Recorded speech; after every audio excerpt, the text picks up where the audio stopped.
ओम श्री गणेशाय नमः। अथ श्री विष्णोः शतनाम स्तोत्रम्। नारद उवाच। ओम वासुदेवं ऋषिकेशं वामनं जलशायिनं जनार्दनं हरिकृष्णं श्रीवत्सं गरुडध्वजम् वाराहं पुण्डरीकाक्षं नरसिंहं नरकान्तकम् अव्यक्तं शाश्वतं विष्णु मनन्तमजमव्ययम् नारायणं गदाधक्षं गोविन्दं कीर्तिभाजनम्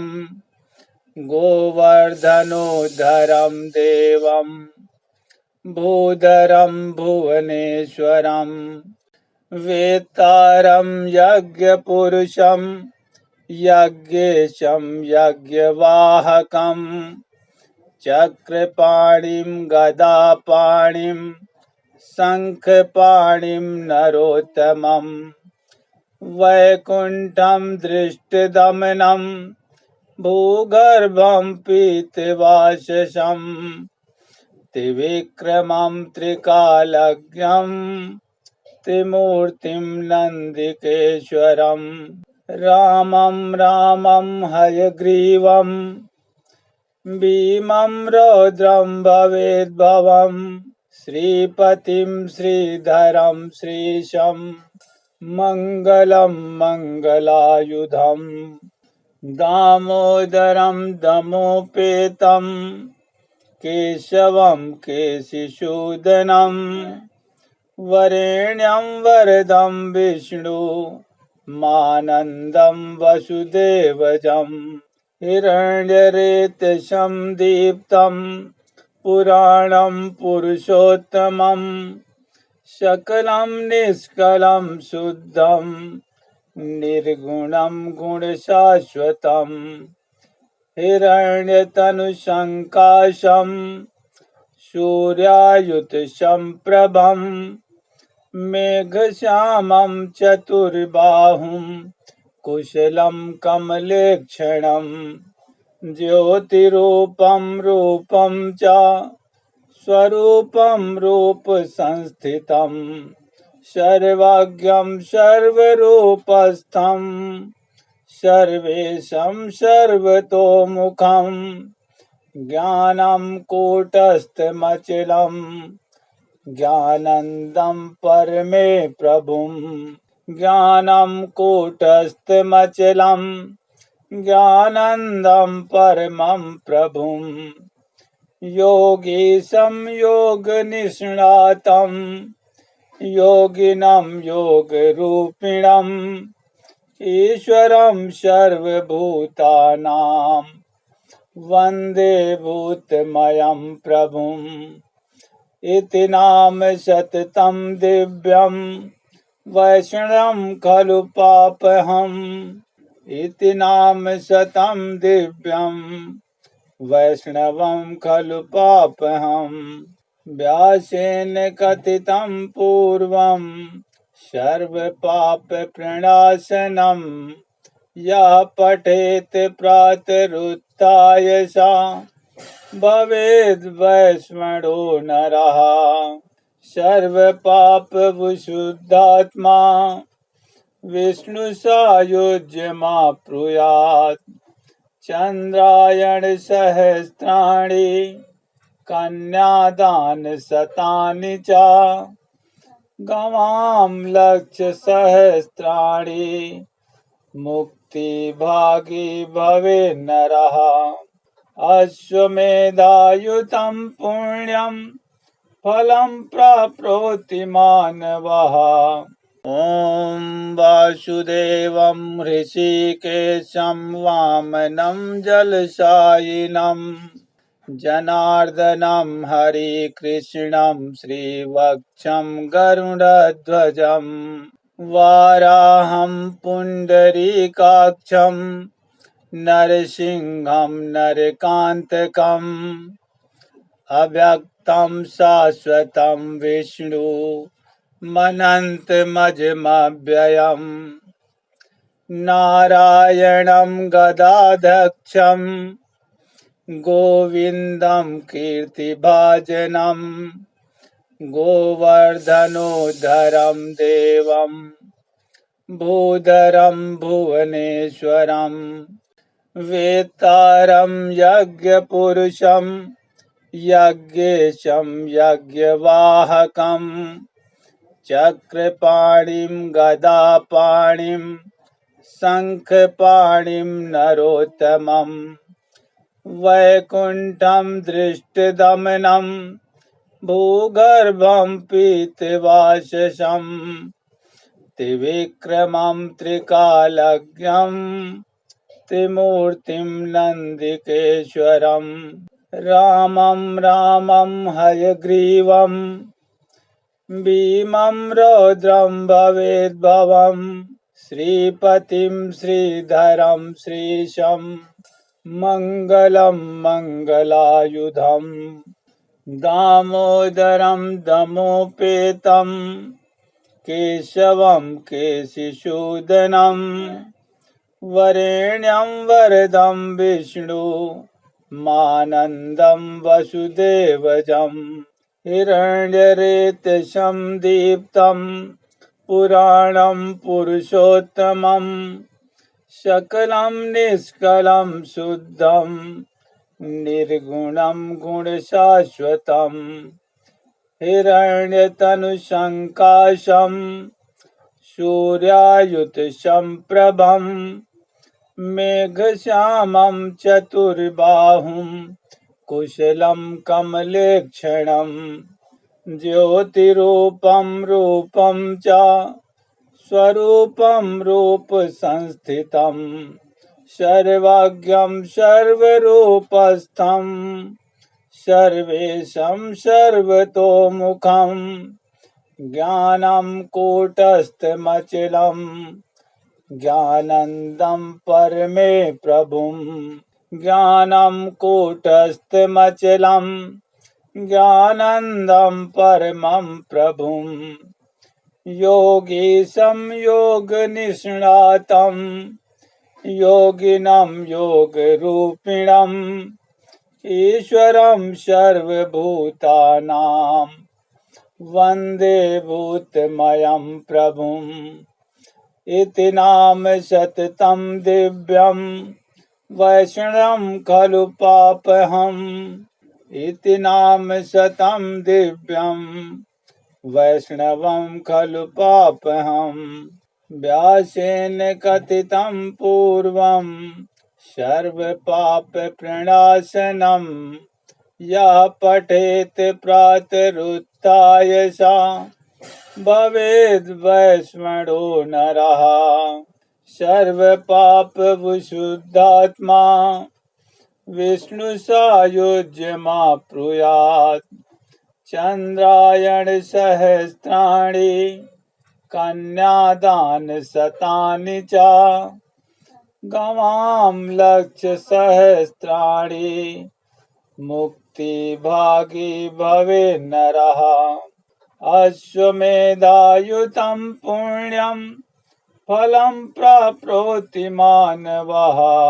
ॐ वासुदेवं ऋषिकेशं वामनं जलशायिनं जनार्दनं हरिकृष्णं श्रीवत्सं गरुडध्वजं वाराहं पुण्डरीकाक्षं नरसिंहं नरकान्तकम् अव्यक्तं शाश्वतं विष्णु मनन्तमजमव्ययम् नारायणं गदाध्यक्षं गोविन्दं कीर्तिभाजनं गोवर्धनोद्धरं देवं भूधरं भुवनेश्वरं वेत्तारं यज्ञपुरुषं यज्ञेशं यज्ञवाहकं चक्रपाणिं गदापाणिं शङ्खपाणिं नरोत्तमं वैकुण्ठं दृष्टदमनं भूगर्भं पीतवाससं त्रिविक्रमं त्रिकालज्ञं त्रिमूर्तिं नन्दिकेश्वरम् रामं रामं हयग्रीवं भीमं रौद्रं भवेद्भवम् श्रीपतिं श्रीधरं श्रीशं मङ्गलं मङ्गलायुधम् दामोदरं दमोपेतं केशवं केशिशूदनं वरेण्यं वरदं विष्णु मानन्दं वसुदेवजम् हिरण्यरेतसं दीप्तं पुराणं पुरुषोत्तमं सकलं निष्कलं शुद्धं निर्गुणं गुणशाश्वतं हिरण्यतनुसङ्काशं सूर्यायुतसम्प्रभं मेघश्यामं चतुर्बाहुं कुशलं कमलेक्षणं ज्योतिरूपं रूपं च स्वरूपं रूपसंस्थितं सर्वज्ञं सर्वरूपस्थं सर्वेशं सर्वतोमुखं ज्ञानं कूटस्थमचलं ज्ञानन्दं परमे प्रभुं ज्ञानं कूटस्थमचलं ज्ञानन्दं परमं प्रभुं योगीशं योगनिष्णातं योगिनं योगरूपिणम् ईश्वरं सर्वभूतानां वन्दे भूतमयं प्रभुम् इति नाम सततं दिव्यं वैष्णवं खलु पापहम् इति नाम सतं दिव्यं वैष्णवं खलु पापहम् व्यासेन कथितं पूर्वं सर्वपापप्रणाशनं यः पठेत् प्रातरुत्थाय स भवेद् वैष्णवो नरः सर्वपापविशुद्धात्मा विष्णुसायुज्यमाप्नुयात् चन्द्रायणसहस्राणि कन्यादानशतानि च गवां लक्षसहस्राणि मुक्तिभागी भवेन्नरः अश्वमेधायुतं पुण्यं फलं प्राप्नोति मानवः ॐ वासुदेवं ऋषिकेशं वामनं जलशायिनं जनार्दनं हरिकृष्णं श्रीवत्सं गरुडध्वजं वाराहं पुण्डरीकाक्षं नरसिंहं नरकान्तकम्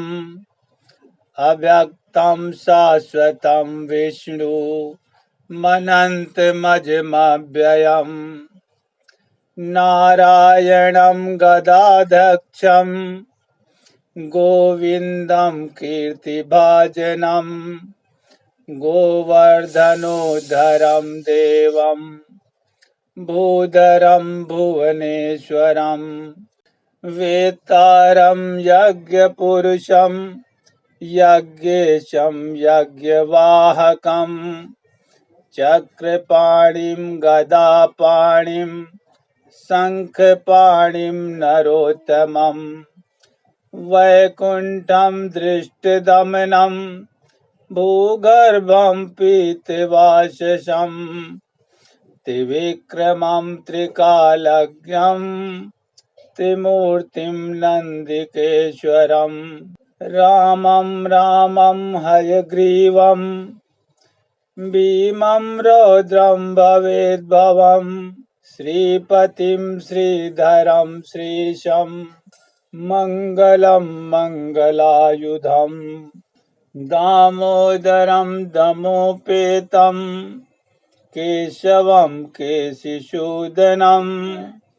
वरेण्यं वरदं विष्णु मानन्दं वसुदेवजं हिरण्यरेतसं दीप्तं पुराणं पुरुषोत्तमं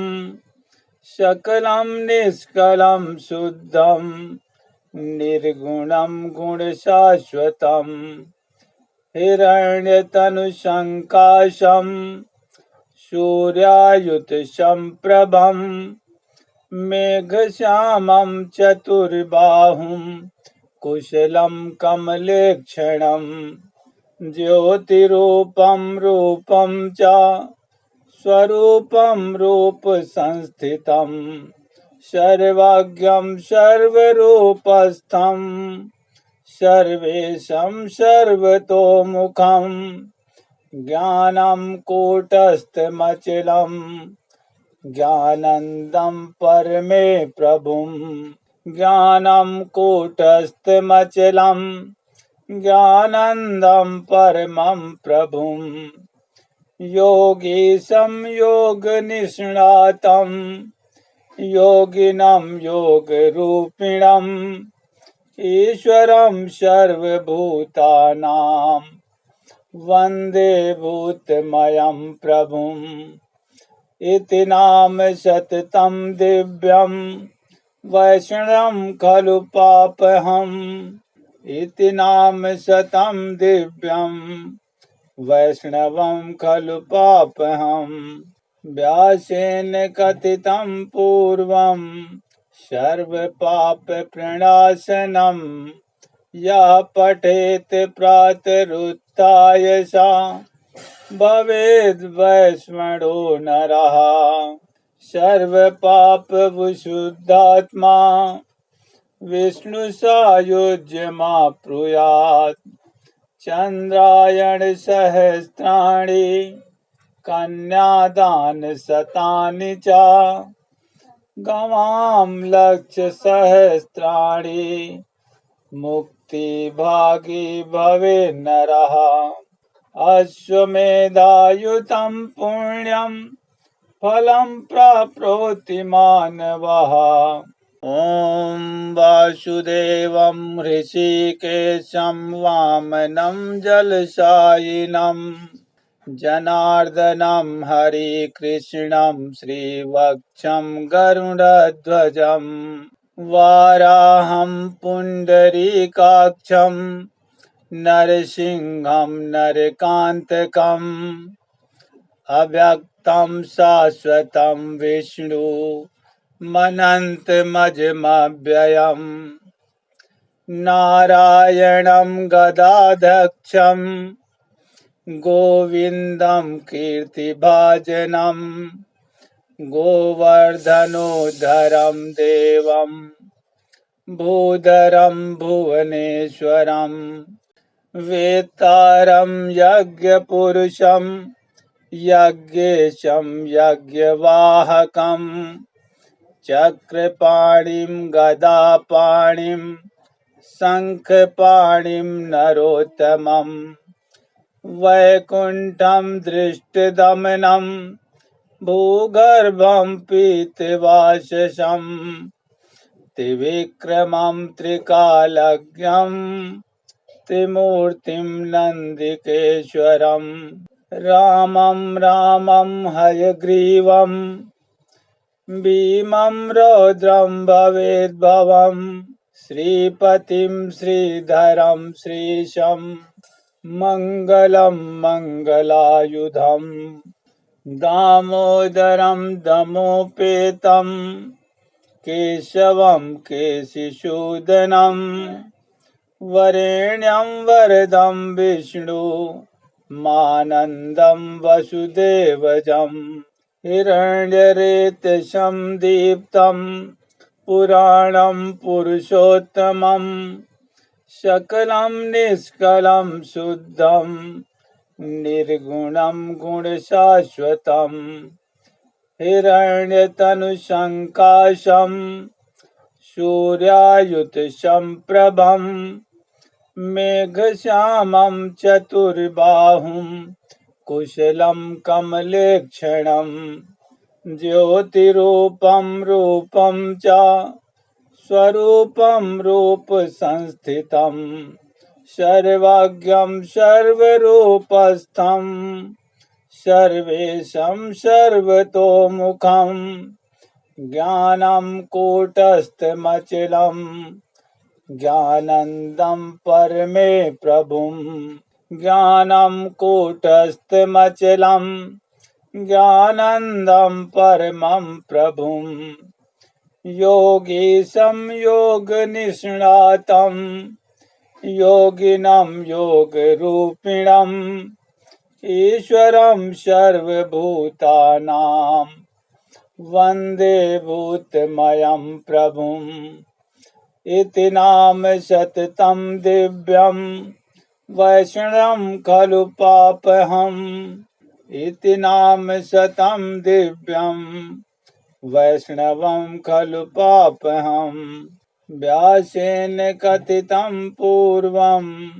सर्वपापप्रणाशनं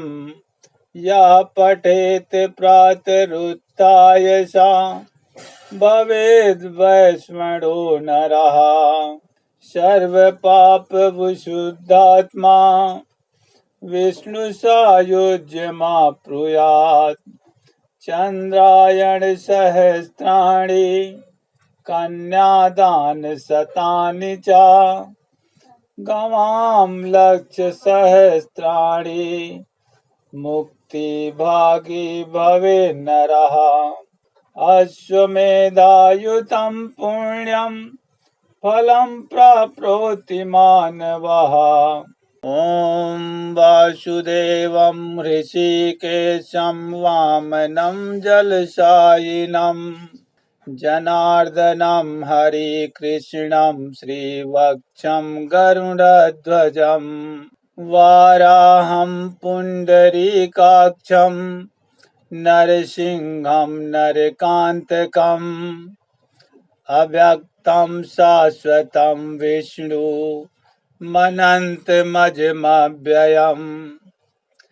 नारायणं गदाधक्षं गोविन्दं कीर्तिभाजनं गोवर्धनोद्धरं देवं भूधरं भुवनेश्वरं वेत्तारं यज्ञपुरुषं यज्ञेशं यज्ञवाहकं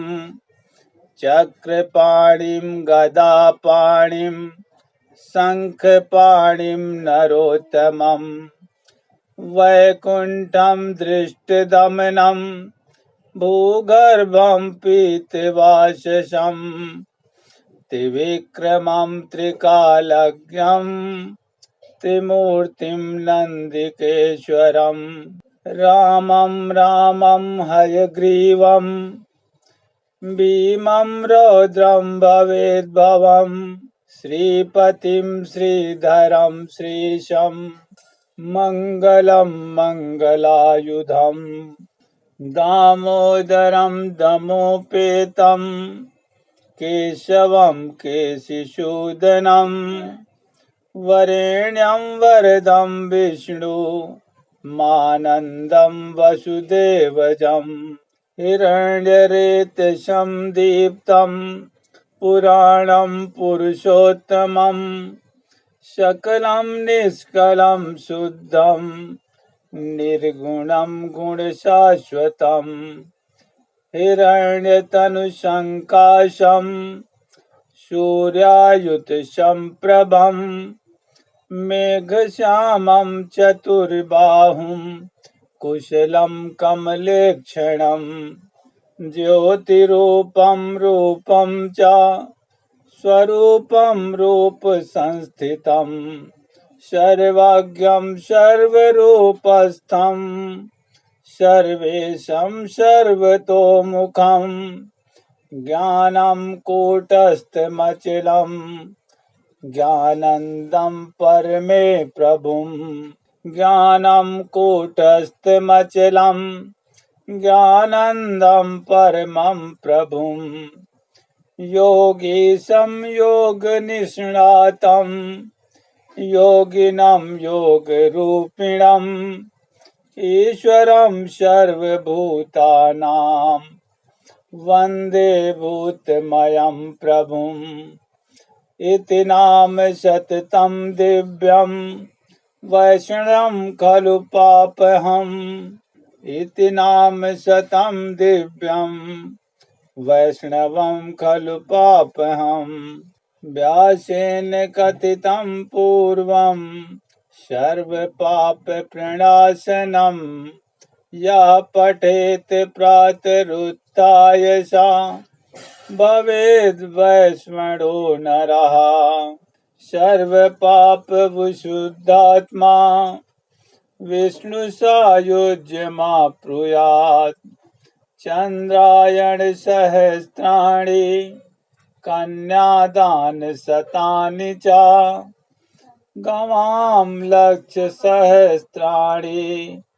मुक्तिभागी भवेन्नरः अश्वमेधायुतं पुण्यं फलं प्राप्नोति मानवः ॐ वासुदेवं ऋषिकेशं वामनं जलशायिनं जनार्दनं हरिकृष्णं श्रीवत्सं गरुडध्वजं वाराहं पुण्डरीकाक्षं नरसिंहं नरकान्तकम् अव्यक्तं शाश्वतं विष्णु मनन्तमजमव्ययम् नारायणं गदाध्यक्षं गोविन्दं कीर्तिभाजनं गोवर्धनोद्धरं देवं भूधरं भुवनेश्वरं वेत्तारं यज्ञपुरुषं यज्ञेशं यज्ञवाहकं चक्रपाणिं गदापाणिं शङ्खपाणिं नरोत्तमं वैकुण्ठं दृष्टदमनं भूगर्भं पीतवाससं त्रिविक्रमं त्रिकालज्ञं त्रिमूर्तिं नन्दिकेश्वरं रामं हयग्रीवं भीमं रौद्रं भवेद्भवं श्रीपतिं श्रीधरं श्रीशं मङ्गलं मङ्गलायुधं दामोदरं दमोपेतं केशवं केशिसूदनं वरेण्यं वरदं विष्णु मानन्दं वसुदेवजं हिरण्यरेतसं दीप्तं पुराणं पुरुषोत्तमं सकलं निष्कलं शुद्धं निर्गुणं गुणशाश्वतं हिरण्यतनुसङ्काशं सूर्यायुतसम्प्रभं मेघश्यामं चतुर्बाहुं कुशलं कमलेक्षणं ज्योतिरूपं रूपं च स्वरूपं रूपसंस्थितं सर्वज्ञं सर्वरूपस्थं सर्वेशं सर्वतोमुखं ज्ञानं कूटस्थमचलं ज्ञानन्दं परमे प्रभुं ज्ञानं कूटस्थमचलं ज्ञानन्दं परमं प्रभुं योगीशं योगनिष्णातं योगिनं योगरूपिणम् ईश्वरं सर्वभूतानां वन्दे भूतमयं प्रभुम् इति नाम सततं दिव्यं वैष्णवं खलु पापहम् इति नाम सतं दिव्यं वैष्णवं खलु पापहम् व्यासेन कथितं पूर्वं सर्वपापप्रणाशनं यः पठेत् प्रातरुत्थाय सा भवेद् वैश्वणो नरः। सर्वपापविशुद्धात्मा विष्णुसायुज्यमाप्नुयात्। चन्द्रायणसहस्राणि कन्यादानशतानि च गवां लक्षसहस्राणि मुक्तिभागी भवेन्नरः। अश्वमेधायुतं पुण्यं फलं प्राप्नोति मानवः। ॐ वासुदेवं ऋषिकेशं वामनं जलशायिनं जनार्दनं हरिकृष्णं श्रीवत्सं गरुडध्वजं वाराहं पुण्डरीकाक्षं नरसिंहं नरकान्तकम् अव्यक्तं शाश्वतं विष्णु मनन्तमजमव्ययम् नारायणं गदाध्यक्षं गोविन्दं कीर्तिभाजनं गोवर्धनोद्धरं देवं भूधरं भुवनेश्वरं वेत्तारं यज्ञपुरुषं यज्ञेशं यज्ञवाहकं चक्रपाणिं गदापाणिं शङ्खपाणिं नरोत्तमं वैकुण्ठं दृष्टदमनं भूगर्भं पीतवाससं त्रिविक्रमं त्रिकालज्ञं त्रिमूर्तिं नन्दिकेश्वरम् रामं रामं हयग्रीवं भीमं रौद्रं भवेद्भवं श्रीपतिं श्रीधरं श्रीशं मङ्गलं मङ्गलायुधं दामोदरं दमोपेतं केशवं केशिसूदनं वरेण्यं वरदं विष्णु